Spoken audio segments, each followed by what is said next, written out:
ជំរាបសួរក៏ដូចជាសួស្តីពុកម៉ែបងប្អូនទាំងអស់គ្នាចាថ្ងៃនេះដែលមកធ្វើទឹកសម្លប្រហើរនំបញ្ចុកបងប្អូនចាថ្ងៃនេះគឺបញ្ចេញថ្មីដៃខ្លួនឯងម្ដងហើយសម្រាប់ផ្ទះ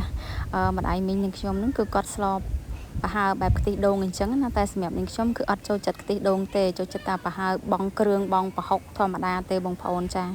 ហើយឥឡូវនេះនាងខ្ញុំបុកត្រីជាមួយនឹងគ្រឿងរបស់យើងរួចរាល់ហើយបងប្អូនចាឥឡូវមកធ្វើការដាំទឹកបងគ្រឿងក្រៅយើងចូលបងប្អូនចាមានដូចជាប្រហុកអញ្ចឹងទៅហើយដុំស៊ុបខ្នុរប្រហែលជា2ដុំម្សៅស៊ុបហើយនឹងប៊ីចេងខ្ញុំដាក់តែប៉ុណ្ណឹងបងគ្រឿងក្រៅហើយនឹងខ្ញុំដាក់ជាមួយនឹងត្រីហើយនឹងគ្រឿងដែលបុកចូលគ្នាហើយចាក់ទឹកខួរក្តាមចូលបងប្អូនណានិយាយពីថាឡើងខាប់យកតែម្ដងគ្រាន់តែមើលក៏ដឹងតែឆ្ងាញ់ដែរបងប្អូនហើយបើក្លិនវាឡើងឈ្ងុយតែម្ដងជាពិសេសឈ្ងុយអាខ្ជាយើងហ្នឹងបងប្អូនចានេះមើលបងប្អូនតំណងដល់ហើយនេះ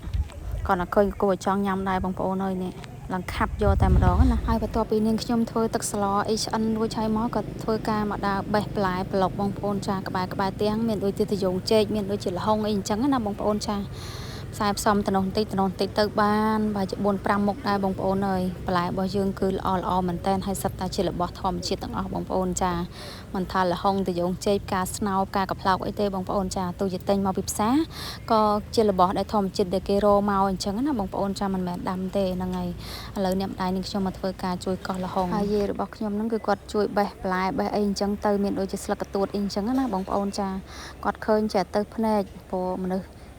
ចាស់គាត់តនេមិនបានទេបងប្អូនអើយទោះជាអត់ប្រើគាត់ក៏គាត់ធ្វើដែរមិនថាមិនទេឥឡូវសម្លរបស់យើងល្បាយរបស់យើងគឺបានរួចរាល់អស់ហើយបងប្អូនចារៀបចំដាក់ចានញ៉ាំយកតែម្ដងនេះសារតែគឺរវល់មួយថ្ងៃពេញអញ្ចឹងហើយអត់បានញ៉ាំអីទេបងប្អូនហើយអញ្ចឹងមួយជ្រុងហ្នឹងគឺប្រហែលជាដាច់បាត់ហើយបងប្អូនហើយនេះ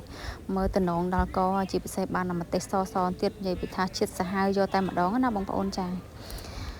ឥឡូវវីដេអូរបស់នាងខ្ញុំក៏បានឈានមកដល់ទីបញ្ចប់ដែរបងប្អូនចាអរគុណសម្រាប់ការតាមដានទស្សនាជួបគ្នានៅវីដេអូក្រោយទៀតជម្រាបលាបាយបាយ